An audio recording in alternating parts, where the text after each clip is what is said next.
What's up, everybody, and welcome to the Box Out Boys podcast. We are the NBA podcast of the people, your home for lukewarm takes and substandard analysis. I'm Titus Two Shots Dominguez, and joining me tonight, it's Chris, the Stats Man Gorman. Hit it with the stats, Chris. Hey. I got a stat, guys. All right, the Bulls were the first team ever in the shot clock era since 1954-55 season to be losing by 14 points heading into the fourth quarter and then win that game by 14 plus points. They were down by 14, then they won by 14 for a reminder there. So great game by the Bulls. Hoping to see more of it.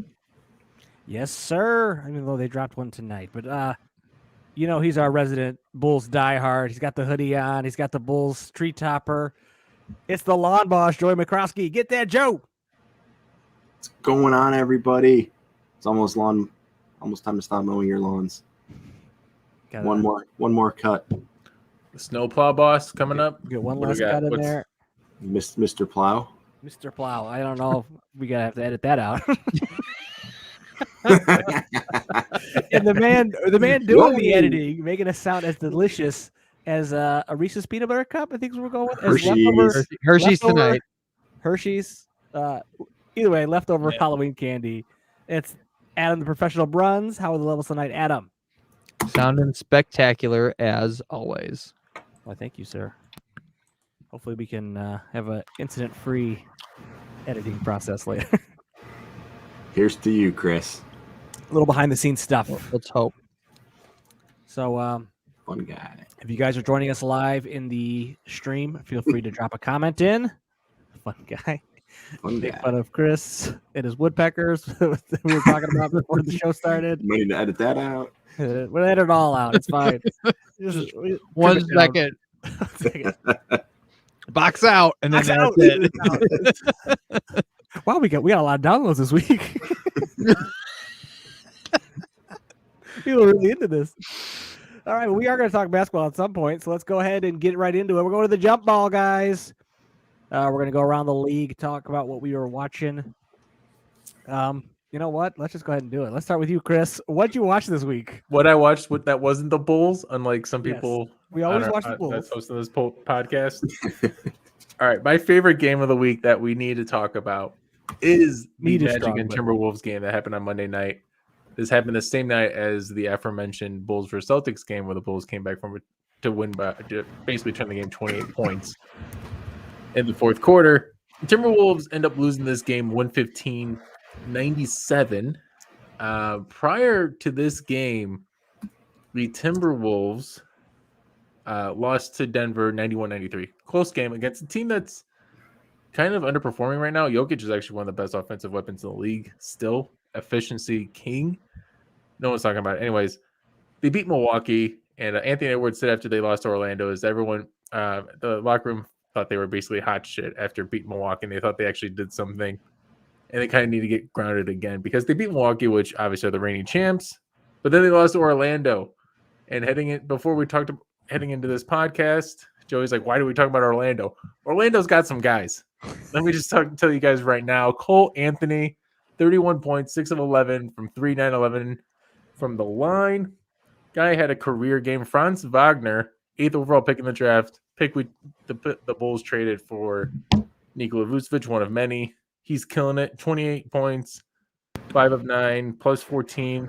Those two really just killed it for Orlando in that fourth quarter, really take it over Minnesota. So that was my favorite game. What you guys have any thoughts on this? What's your thoughts on Minnesota right now if you're hearing this? I've got a thought. I'm looking at the stats here from the game. The Timberwolves took 51 3-pointers.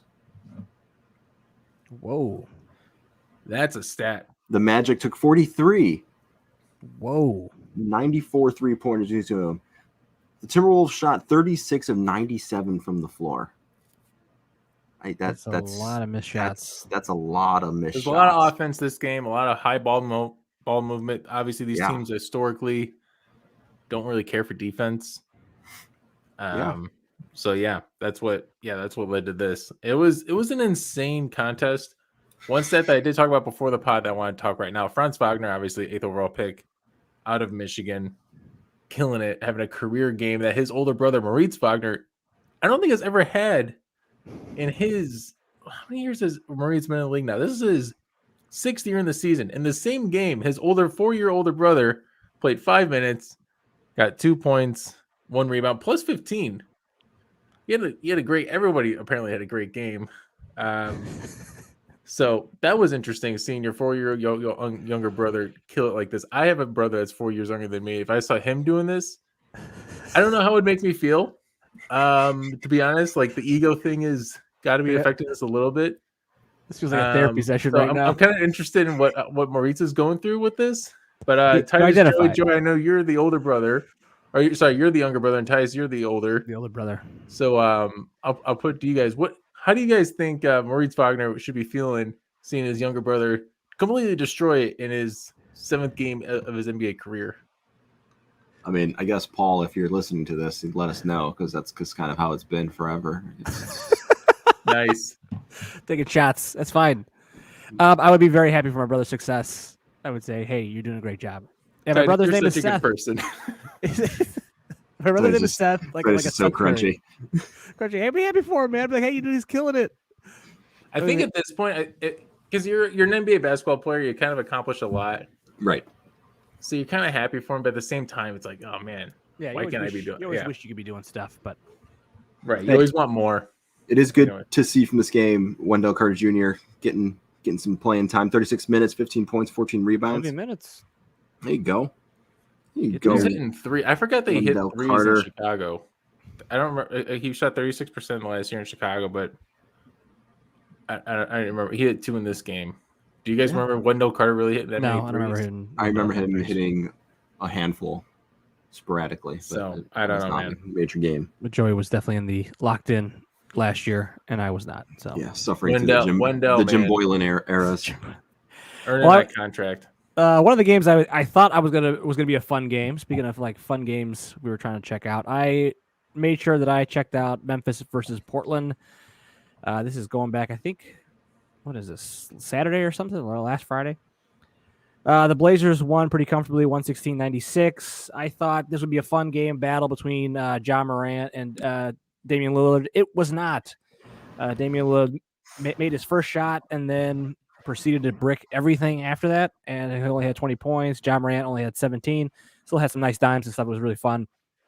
My big takeaway from this game was just I'm going to be watching Memphis as much as I can this year. I know they don't have a ton of national games yet, but man, they're such a fun team. Ja Morant is incredible, and I love watching him play. And they got a nice little, I guess like a little 3 going there with Desmond Bane, Jaren Jackson Jr., and Ja Morant. 3 young guys. A growing 3 that I talked about before. Anyways, yeah, you were talking about. I love this team.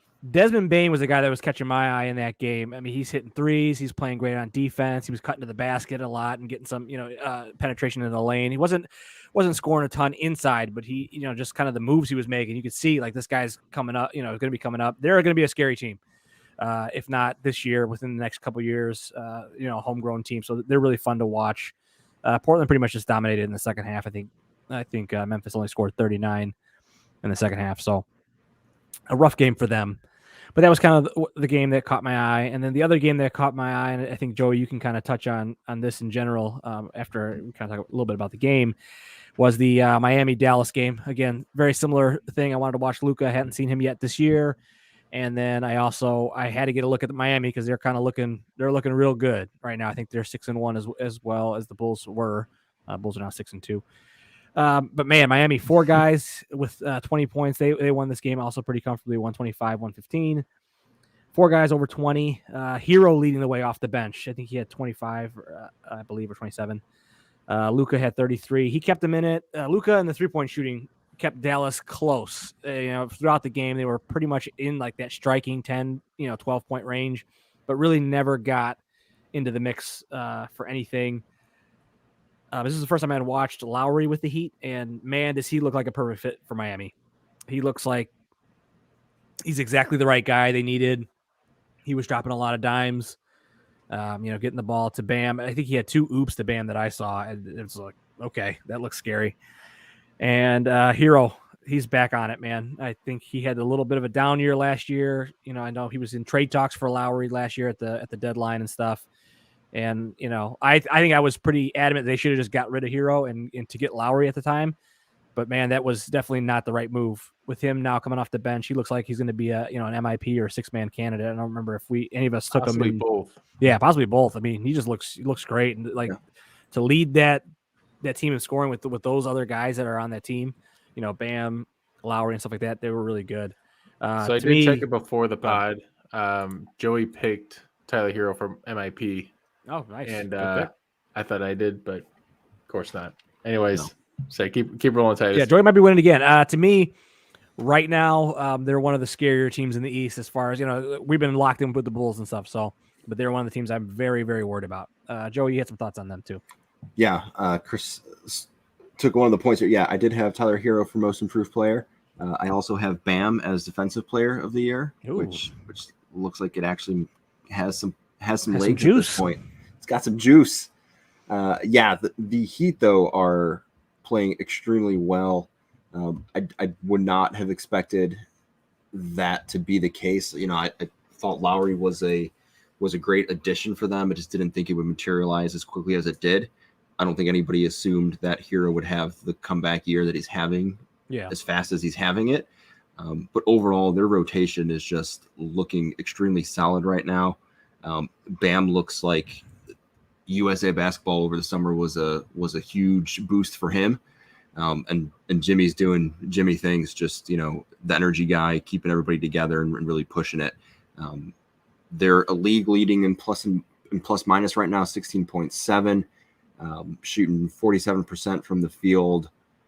Just everything looks to be going right for the Heat. They've got some big wins already this season, so they might be the team that keeps our dream of like a 3-4 seed for the Bulls from happening. Yeah, honestly, the vibe I got watching them was like, oh, this is like a slightly better version of the Bulls right now. And that was I was like, that kind of sucks. Cause like Lonzo versus Lowry, Hero versus like Caruso and who's the other guy coming off the bench right now? The Sumu. I know. I'm trying to Io, Derek Jones Jr., Tony Bradley. No, I don't know why I'm blanking on the name. But anyways, yeah. But just they just look like they have like the next level up, or like Jimmy versus DeRozan / Levine. Mm-hmm. You know what I mean? Like Jimmy looks like the better player of those three guys.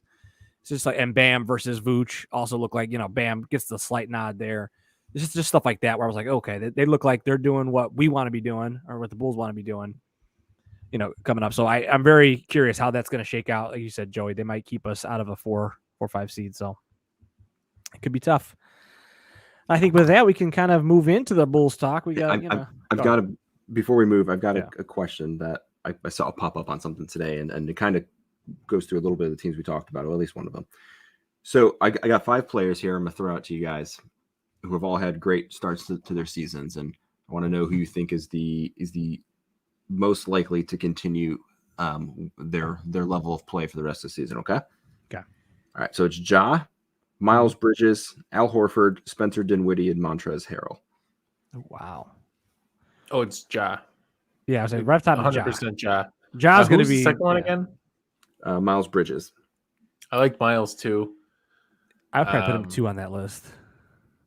Yeah, I think the way you had it ordered is kind of like Al Horford, especially with the way Boston is.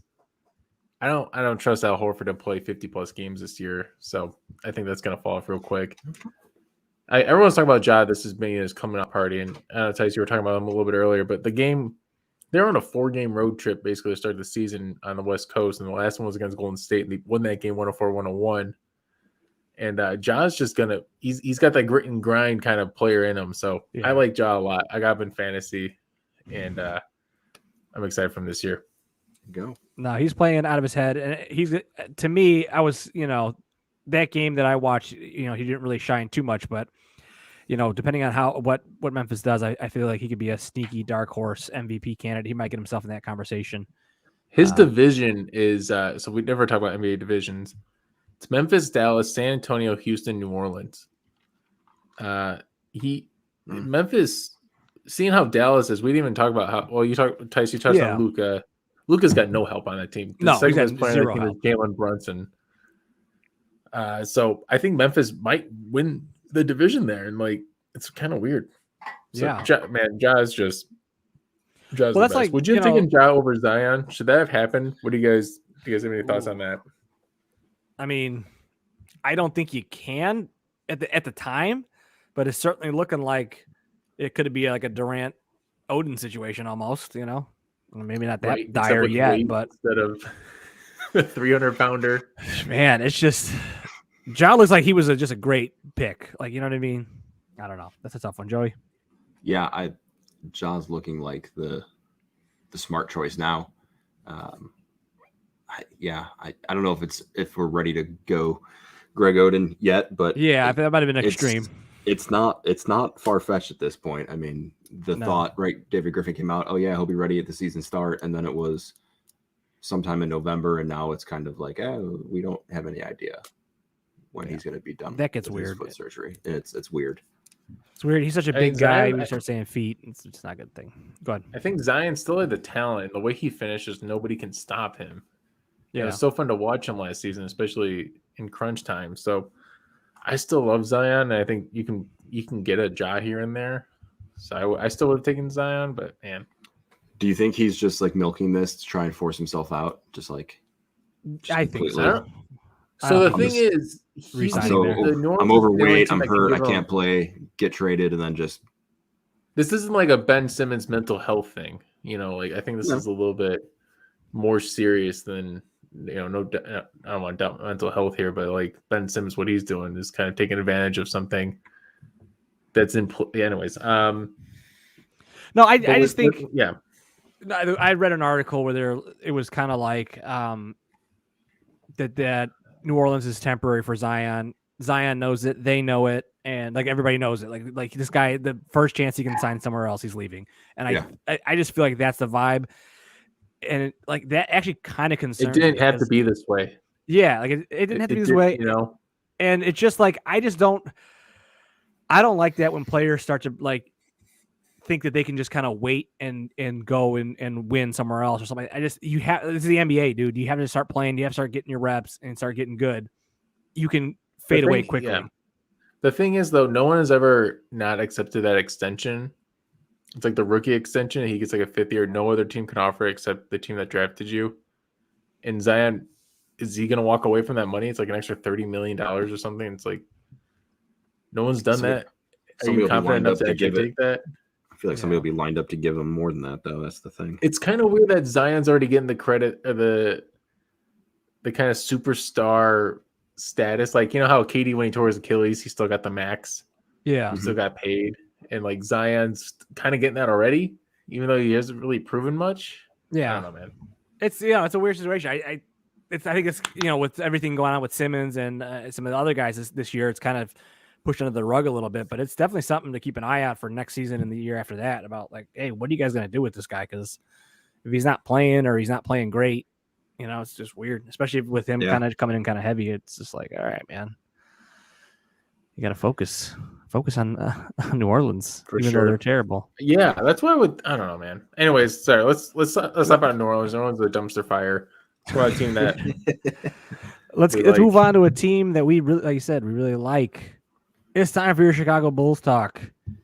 Up and down week for the Bulls this week. It's running off the high of last week of the 5-1 start, I believe is where they were, or something like that when they were at last pod. A couple tough losses this week, and then to the Knicks and to the Sixers, and then the big win against the Jazz. So, Joey, I know you were locked into that Jazz game. I think that was like Halloween night. I was out partying. So hit us with the Jazz talk. Yeah, I don't know. Titus was saying he was locked into all 82 this season, and it's on the DVR. I think he's missed 2 already, so we're down to 80 at this point. I saw half of the Boston game. Between putting fake blood on his face and dancing around at a wedding, he's already missed 2. Hey, lock in. Now the Jazz game was a huge win. It was kind of a welcome to the show win for them. I think it kind of put everybody on alert. It was one of their better games start to finish. Everybody was contributing. The flow of the game felt right. They survived all the runs. They locked on when they needed to, and they kind of let the plays. They let the guys who were going to score when they needed to, and then they locked them down when they needed to. It was just a very all around game. They played like they should have. I think Billy said it was their best game so far all around. They got out in transition. Everything just looked right for them. Right? They played a full game, all 4 quarters. Everything was going.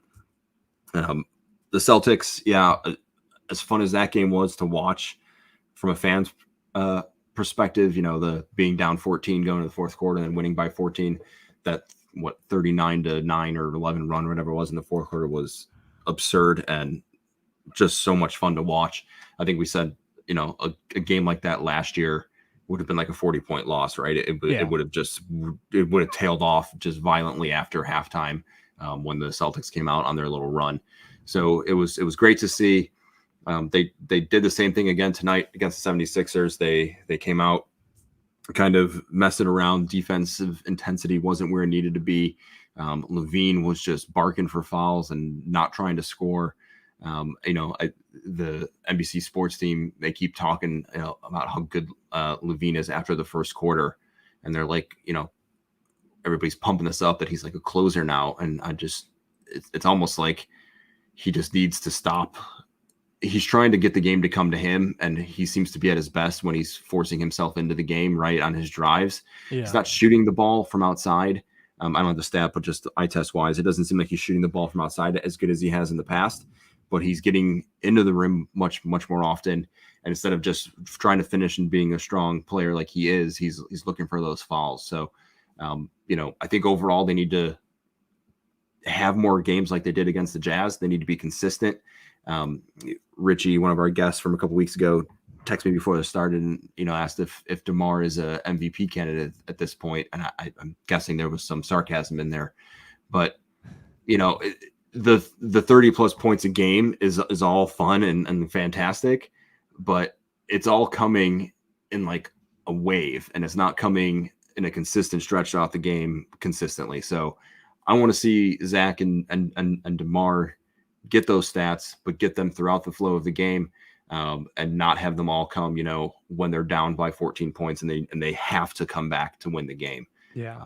All that being said, I think Titus, we were saying, or last week you said if they come out of this 13 game stretch around the 500 mark, we're probably going to consider that a positive. So right now they're 2-1 on it. So I think, things are, or I guess 2-2 if you count the Knicks game as part of it. I think it was part of it. So they're doing all right. I mean, every game's not going to be sunshine and rainbows. They're going to have some ugly ones. Tonight was one, so we can't get spoiled. We just gotta take it as they come. And that's the weird thing I've noticed about watching them. Like every game now, it's just so weird. You'll see those little trends and little things, and we'll go to you here in a second, Chris. But the thing I was kind of noticing for me is I feel like Levine isn't getting his shots in the flow of the offense. I feel like he's having to kind of like pick his spots and, like you said, kind of force his way into the game. And it just seems like, the offense just isn't built around him the same way, maybe like where they're kind of getting DeRozan and Vooch shots through the flow of the offense. And that's something I'd like to see them kind of incorporate Levine a little more into the offense or figure out kind of what role he can play. And then just, some of their shooting seems to be pretty streaky. I know tonight they missed a lot of open shots early on. That was like, if you're hitting those, it's a different game.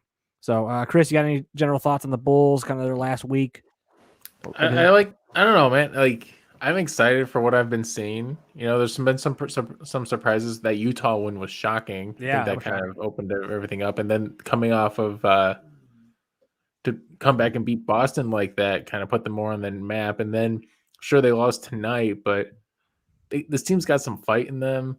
DeMar is even more than what I was expecting, and probably what a lot of people were expecting, with being that secondary playmaker. He's been the primary so far. He's taking more shots than Zach LaVine per game. Zach LaVine, the difference with DeMar and Zach LaVine to me is like Zach LaVine feels pick and roll repellent, where he doesn't know how to interact. I don't know.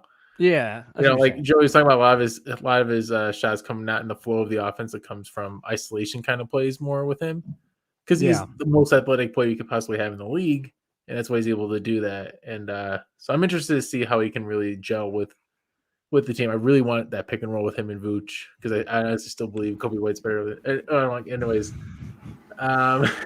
I just think they got to run. Like run that pick and roll, like you said, or they got to get him like running off screens or something to get open.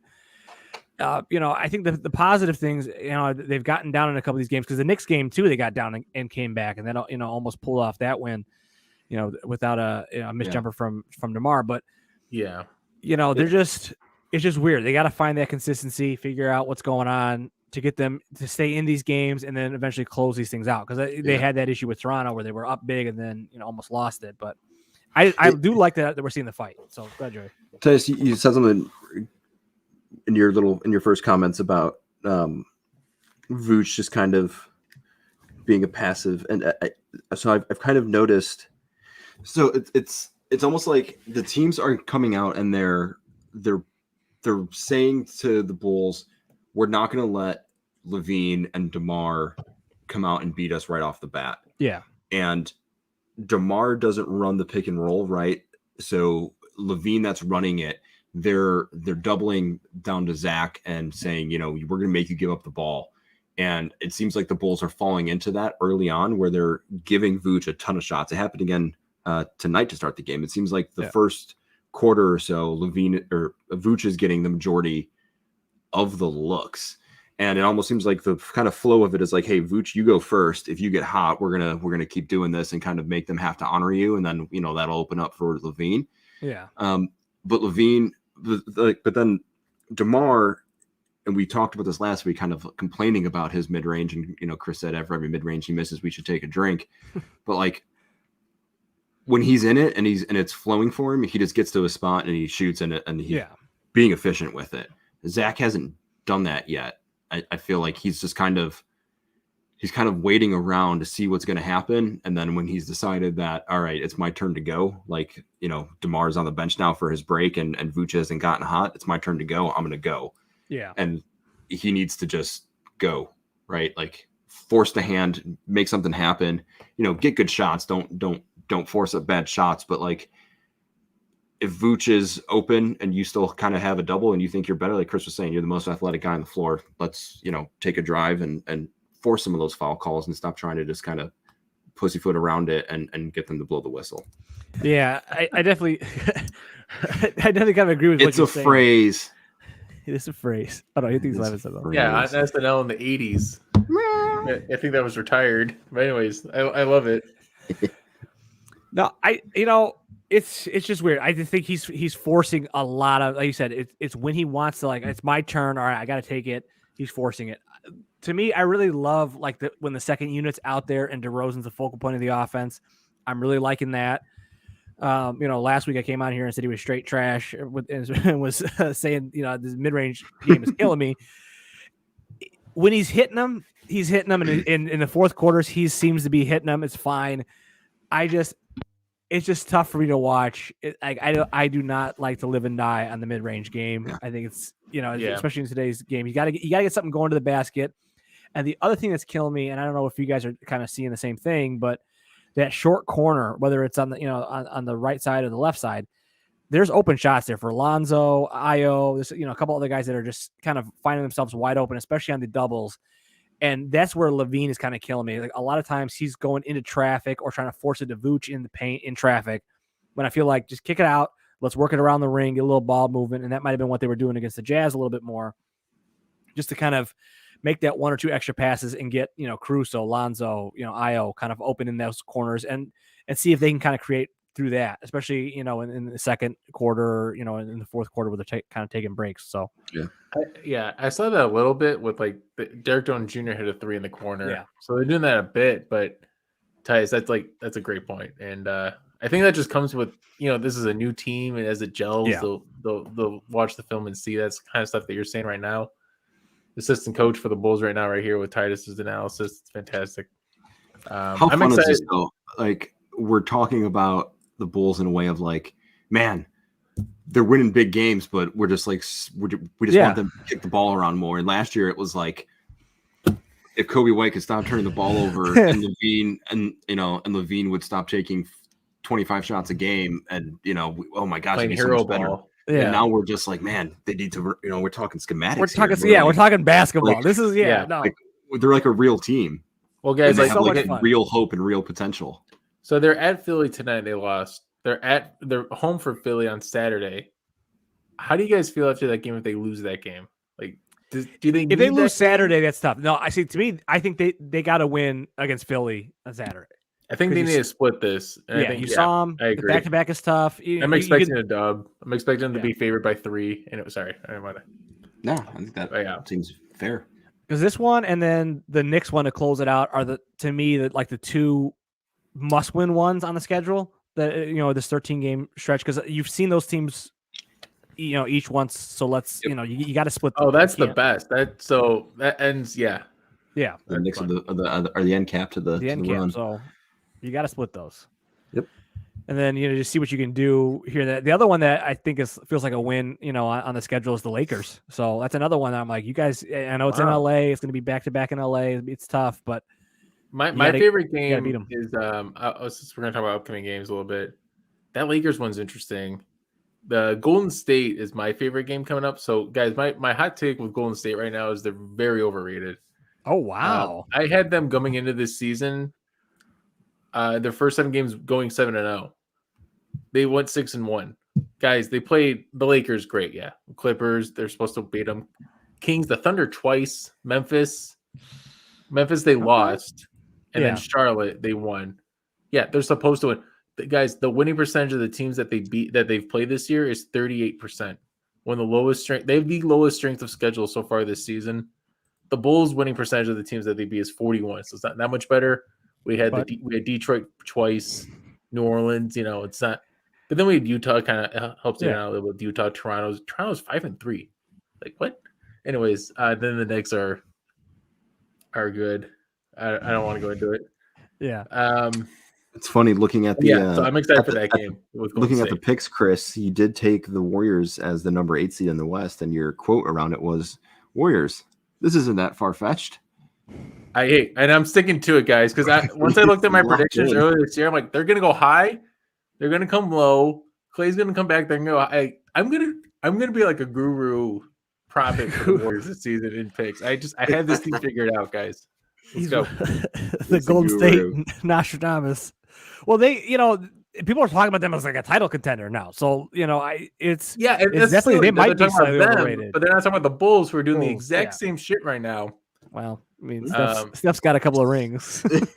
Yeah, I know. He's the golden guru, Titus. The golden guru. All right, golden guru is going to keep us apprised of all of. All I'm going to say is, I remember going into this season. Everyone loves Miami right now too. Miami's like the title contender favorite. Their odds shifted, but the Bulls on paper still match up very well against the Heat, and I can't wait. I can't wait for the first match. That'll be another. It's not until November 27th. That's not until the Saturday after Thanksgiving. Little so I don't know what anyone else is doing. Yeah. I'll be doing nothing but watching that game, and then potting maybe that night. I have to do that. I have to do a pod. Instapod. Maybe. Hey, we'll see what the records are. If it's like for a number 1 seed in the East, we'll have to. Well, yeah, we'll have to do an emergency pod. I'll have to pay the $7 if I don't already have Game Pass or League Pass to get that game. All right, well, let's move on to some more Bulls content. Joey went ahead and we're going to keep this segment going. Bulls power rankings, man. So player power rankings. Joey's gone through some stats and kind of ranked the players on how he feels and what the stats say, how they're best. So Joey, go ahead and take it away, man. Yeah. So we throw this around a little bit. I know Chris is kind of tweaking the numbers or playing with him to kind of see where he comes. The goal of this is to try and see throughout the season who are the Bulls' most valuable players. We've got a whole slew of categories of stats, minutes, points, rebounds, assists, steals, turnovers, effective field goal percentage, true shooting percentage, net rating, and per player efficiency rating. So kind of weighting those all together, coming up with a total number.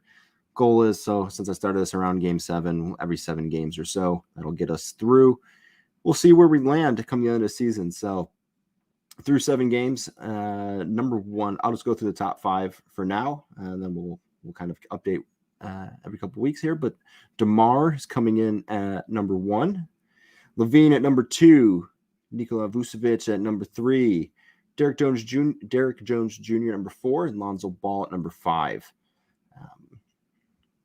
I don't see a ton of surprises in there. I think the biggest one would probably be Derek Jones Jr. cracking the top 5. Just overall, got a good, strong net rating. True shooting percentage is pretty strong there as well. Obviously, his minutes are significantly lower than the rest of those players. But when he is in, he is playing well, and he is looking like he's adding a pretty good amount of value. I think we talked about this beforehand, but the biggest surprise we didn't see was Caruso not being closer in that mix. He comes in at number 7.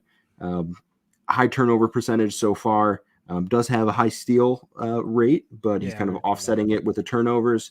And then just, obviously his points are not entirely that high. But we'll update that as we go through here. If we have any debates, we'll have them. I think for now we're all relatively I think you did a relatively solid happy job. with it. One thing I wanted to make sure, do we have blocks included in this? We don't have blocks included in this. So I was gonna say, I'm surprised Derek Jones Jr. is this high, because he played 4 games, but like the first game was like 2 minutes. He has 3 blocks, 2 blocks, and 2 blocks in 3 games. The guy's killing it. Yeah, that might impact him. I'm shocked that's not even included in this. He's still this high because his shooting percentages have been great. could impact Lonzo too. Lonzo's getting his hands on everything. The sky's the limit for Derek Jones Jr. Then if we add in these blocks, we'll see what happens. I'll work it in. Is he just going to be the replacement for Pat? We didn't even talk about how Patty Williams. Oh yeah, I mean the injury for Pat Williams, and I don't think it's going to be that big of a deal. He hasn't been playing good. So I agree. I think it's going to be a non-factor. I mean, I think it'll be a factor depth-wise and like going, like if he could have been there, I think he ultimately would have got replaced in the starting lineup anyway. But I think, having him come off the bench and kind of learning would have been helpful. But I think he's out for the rest of the season, right? Or is that what kind of confirmed? Yeah, until he the playoffs. Specifically said he couldn't come back for the playoffs, which is interesting. Which at that point, like, I mean, they're already raising the banner. He's already raising the banner, bringing him in. What do you guys conference? What do you guys think? I've been seeing a lot of this in Reddit headlines and stuff. Is trading Kobe White for a number 4, starting 4. Come on. Yeah, I would do that in a heartbeat. I would do it in an absolute. One of the talks has been for Marvin Bagley Jr. or Marvin Bagley III. Ooh, in Sacramento, he's not even playing right now. He's a 2nd overall pick, taken before Luka. I like it. Okay. I like that a lot. I mean, you're pushing all your chips in on IO based on a small sample size. Yeah. But I mean, he hit a 3 tonight. And a lot of hair. Yeah. He hit a 3 tonight that was pretty damn cold-blooded, and it was pure. His defensive intensity though is to die for from IO. And the dude's got no fear. Yeah. I mean, if you're talking about like you're going to get some more size, a true 4. I don't know a ton about Marvin Bagley. I just like other than pedigree that I know that he's was a high pick and all that stuff and well thought of coming out of college. And I know he hasn't been happy in Sacramento. So I mean, it certainly would pique my interest. I would have to see. I mean, come trade deadline, let's say you're maybe flirting with a top 4 seed or maybe still in that 4-3 range. Yeah, I wouldn't be mad about it. Yeah, I mean. This is I the really time need Kobe White to come back because you guys are speaking craziness to me. But sorry, Joey, what do you want to say? No, I think it's going to be the time to do it. I mean, they've assembled a good team where unfortunately he's going to provide an impact, but I think his value to the market for a position that they're going to need might be too hard to pass up at this point. So Ben Simmons. I'm really hesitant on this also because as a White Sox fan, they traded Nick Madrigal, who tore his ACL and was out for the season, to the Cubs for Craig Kimbrell, who decided to completely bomb and shit the bed for the rest of the season. And we just lost a 24-year-old prospect who's going to be great for the next 10 years, contact hitting king, and he's gone. And the guy replacing him with Cesar Hernandez was terrible as well. So I'm hesitant. I don't want to give up the young asset for instant, the young future asset for instant success now, and that's why I would not trade Kobe White. Not even just because I'm trying to be the Kobe White optimist here. I mean, but because of my experience with the White Sox, it would really depend on who you're getting there's back. A lot. We'll see. There's a lot to unpack there. All right, man. I think you guys want to get to our last little segment here. Let's do it. Good on power rankings. We got a segment. Is this like podcast reactions? Or what? Sorry, what are we doing right here? Yeah, well, we're doing the Noah. So we were all pretty pumped about this. Yeah, so like Joakim Noah on the low post podcast reactions. What we listen to is we have what we watch. Album. Can you hear us? Who, Chris? Yeah, Chris. Yeah, I can hear you. He's doing his own thing. Okay. He was just in his own world there for a hot minute. I don't know. Giving background music because Adam wasn't doing it. So someone's got to do it. Adam, could you? Look, here's Adam's back. He's gonna chime in. Here he comes. What do you want? He's trying to eat a Hershey's. We need you to recreate that sound. Recreate that sound. He wants segment drops. That was pretty good. Bravo. That wasn't bad. Bravo. All right, now we can start our segment. Music. Anyways, no. Give us some conversational music in the background. It's like we're at a bar in the old West. Saloon. So we all listen to a lot of basketball podcasts, as you might imagine. And one of our, Chris's, I think Chris's favorite one is the Low Post. I check it out every once in a while. My go-to, yeah. But he had Joakim Noah on leading up to Joakim Noah night against the Knicks on Friday, right? Was that Friday or Thursday? Thursday. Thursday. And it was a great game, fun game. We'd like to see Noah recognized there for the Chicago Bulls. And, Noah was on the podcast. He talked a lot about the old days with Derrick Rose and Jimmy Butler and those teams and how close they got. And I thought it was a fascinating conversation. So if you haven't checked that out, obviously go check out that Low Post episode. Is whether or not you're a Bulls fan or not.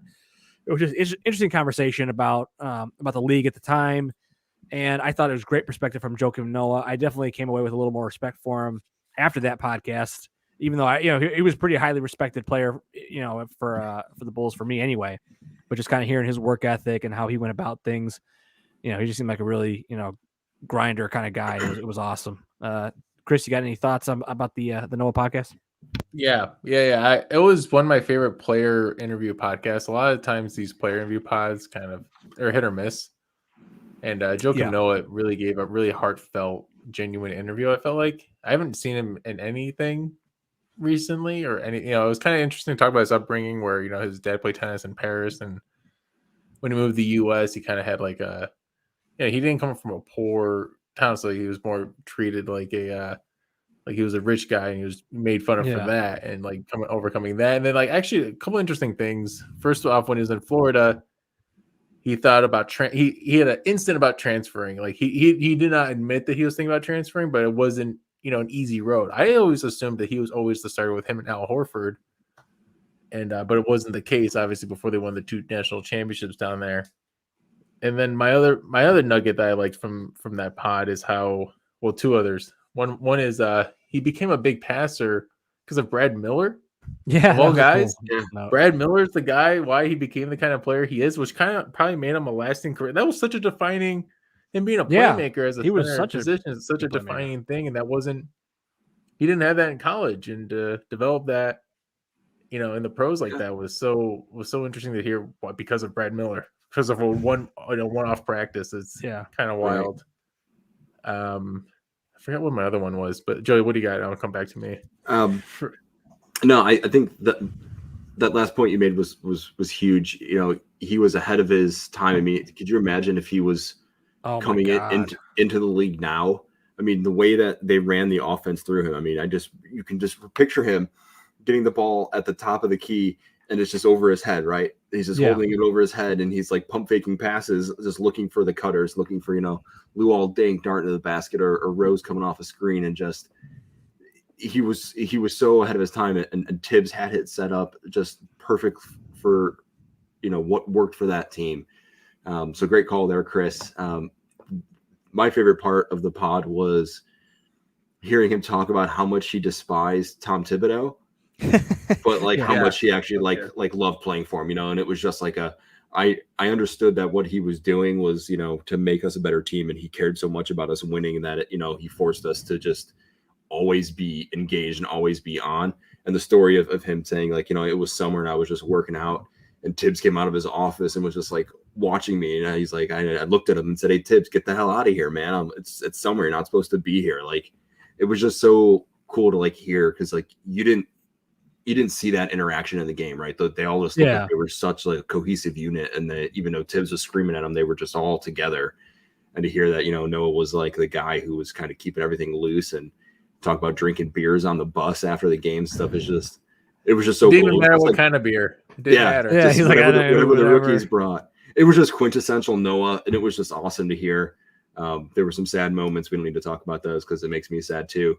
No, we're talking about him. Yeah, it was just quintessential Noah, and it was awesome. When he talked about the Rose thing, that's the kind of the moment Joey's talking about, where he even like Lowe's kind of pressing him on it, and he basically tells him like, move on, like we've talked about it enough. That definitely did pull a little bit, man, and it just reminded me, because this is something we've been talking about this season with the Bulls being exciting and fun again. When the Bulls are good, this is the team that I think all of us are really passionate about, and we love watching. And it reminded a lot of when that Rose, like that season, that was the season. I was talking to my dad about it. I had messaged him the podcast and told him, "Hey, dude, you got to check this out. This is awesome." And we talked about it. We're talking about that the year before they have the conference finals against the Heat. They lose in 5. They're coming back to the number 1 seed. And that's the year they're supposed to get them. And then that's the year Rose, tears the ACL. It just reminds you of the Bulls Pistons of the 90s, right? So that's because it was like they talk about it on the podcast. It was this setting up for this. This is going to be the rivalry for the next couple of years. Yeah. It's going to be the Bulls. Can the Bulls, this team that's more of a team, can they beat this big 3 and and all this stuff? And then just to have it kind of end like that, because and then Rose was just never right after that. I mean, he was never the same, and it took him so long to come back. And by that point, they had kind of lost the juice. And Thibodeau ends up moving on and stuff. It was just like, you realize how quick this stuff is, man. And it's like, if you get a chance to do it, you got to go do it. And if not, it ends up as a what if team. And that's a big what if. What if Rose doesn't get hurt that season? How does this team hang on? All right. I'm going to move on before Joey exits the podcast. It was brutal, man. That one still hurts me to this day. It hurt me more seeing how much it hurt Noah. Yeah, I mean, it's like it was devastating when it happened, but like to see him still just like, no, can we just move on? I don't want to talk about this. I'm just like, oh my god, this is still. It's just like, I just don't know. He compared it to 9/11. Yeah, he compared it to 9/11. I'm like, I mean, he said that like, I kind of understand how he did it. Like, sorry, yeah. His reaction to it was like similar when he heard that. Yeah, which honestly makes sense. It doesn't mean that it had that much of an impact, but to him personally, sure, I absolutely agree it did. Yeah, you work your whole career for that, and then you have this moment that's that year you have to go win. You got the guy, and the way they talked about Rose, about like, we have this guy that is just, he's so much better than everybody else, and it's just, I could only imagine that if you were on a team and that level, you had that level of guy where you're like, we know we can, if we play, this guy can take us there. You know what I mean? And to have that kind of guy, and then to have the injury kind of happen the way it does, it's just, man, it's brutal. And we never got to see the fully formed, healthy Derrick Rose Bulls go up against. Yeah, now I'm getting sad. Yeah, I know, man. That's why I said we don't need to talk about it. Right. No, I wanted to talk about it. I needed this. I needed it because it's because you're dark inside. It's because I'm dark inside, and this is. I said when the Bulls are good, it's not good for my mental health, my stress, because I just get so stressed out, and I'm living and dying with these games right now. Like, come on, we got to win. So, I'll be excited to watch the season, and hopefully we can beat Philly on Saturday. Honestly, we got to beat Philly. We got to beat Philly on Saturday. If we don't beat Philly on Saturday, I'm gonna come back Wednesday really just Ferris wheel Titus. It's round and around. Oh man.